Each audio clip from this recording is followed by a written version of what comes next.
हाय बच्चों, मैं Vivian sir और हम देखेंगे सिलेक्टेड फिजिक्स का अगला 14 क्वेश्चन नंबर 14। ट्रांसफार्मर क्या है? ट्रांसफार्मर एक अन्योन प्रेरण सिद्धांत पर कार्य करने वाली युक्ति होती है। यह एक ऐसी युक्ति जो अन्योन प्रेरण सिद्धांत पर कार्य करती है। किसके सिद्धांत पर? अन्योन प्रेरण सिद्धांत पर कार्य करती है। अन्योन प्रेरण सिद्धांत पर कार्य करती है। इसका कार्य क्या होता है? यह एक ऐसी युक्ति जो अन्योन प्रेरण सिद्धांत पर कार्य करती है और इसमें क्या होता है, विभव को मान को घटाया और बढ़ाया जा सकता है। ठीक है, यानी विभव को मान को कम कर देती है या फिर बढ़ाती है और ये केवल प्रत्यावर्ती विभव को ही घटाती और बढ़ाती है। ठीक है, और ये दिष्ट विभव को मतलब उद्दिष्ट विभव में कोई परिवर्तन नहीं करती, ये केवल प्रत्यावर्ती विभव में ही परिवर्तन करती है।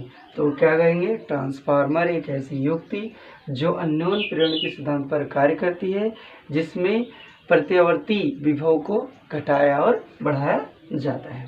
ठीक है, और ये दिष्ट यानी डीसी यानी दिष्ट विभव पर कोई परिवर्तन नहीं करती है, ना तो उसके मान को बढ़ाएगी ना तो उसके मान को घटाएगी। ठीक है, ट्रांसफार्मर दो प्रकार का होता है बेटा, एक उच्चयी ट्रांसफार्मर और एक अपचयी ट्रांसफार्मर। उच्चयी ट्रांसफार्मर क्या होता है? उच्चयी ट्रांसफार्मर में क्या होता है, निम्न विभव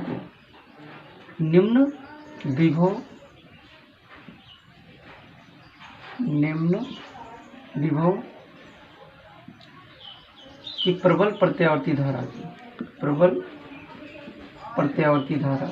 निम्न विभव प्रबल प्रत्यावर्ती धारा को उच्च विभव की निर्बल प्रत्यावर्ती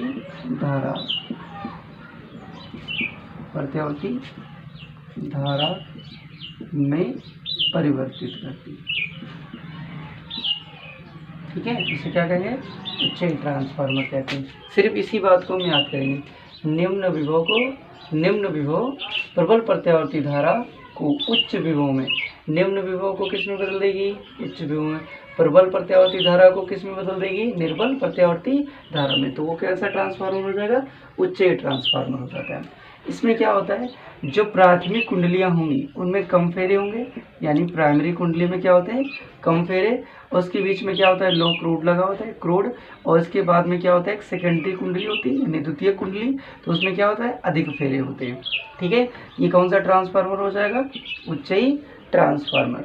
अपचयी ट्रांसफार्मर में क्या होता है? जस्ट इसका उल्टा बेटा। इसमें क्या होता था? प्राथमिक कुंडली में कम फेरे, इसमें क्या होगा? प्राथमिक कुंडली में अधिक फेरे, और सेकेंडरी कुंडली में क्या हो जाएगा? कम फेरे हो जाएंगे। और ये क्या करेगा? उच्च विभव को निर्बल प्रत्यावर्ती धारा को निम्न विभव के प्रबल प्रत्यावर्ती धारा में परिवर्तित करेगा। तो ये क्या हो जाएगा? अपचयी ट्रांसफार्मर। अब ट्रांसफार्मर में उच्चयी ट्रांसफार्मर का कुछ इस प्रकार से फिगर बनेगा आपका। ये क्या होता है? लौह क्रोड नर्म लोहे की पत्तियां होती हैं जो एक पत्ती के ऊपर एक पत्ती रखकर इसको बनाते हैं, और इधर तरफ से क्या होता है? प्राइमरी कुंडली को कनेक्शन देते हैं। अगर कम फेरे हैं और सेकेंडरी कुंडली में ज़्यादा फेरे हैं तो हमारा उच्चयी ट्रांसफार्मर हो जाएगा। और अगर आपका जस्ट ये आ जाएगा, अगर प्राथमिक कुंडली में ज़्यादा फेरे हो जाए और सेकेंडरी कुंडली में कम फेरे हो जाए तो कौन सा ट्रांसफार्मर हो जाएगा? अपचयी हो जाएगा। और काम दोनों का मैंने आपको समझा दिया। अब ये किसके नियम पर? जैसे ही इसमें क्या होता है, एक फैराडे के नियम पर काम करेगा, जिससे इसका हम बात करें थोड़ा सा। और रचना कैसे लिखेंगे? रचना भी अभी आपको समझाते हैं। यहाँ पर क्या होगा, जैसे इसको एक प्रत्यावर्ती उल्टे से जोड़ा जाता है तो क्या करेंगे? इक्वेशन टू को 1 से डिवाइड कर देंगे। तो यहाँ पर क्या करेंगे? इक्वेशन 2 का मान ES और उसके नीचे क्या करेंगे? EP यानी प्राइमरी कुंडली का।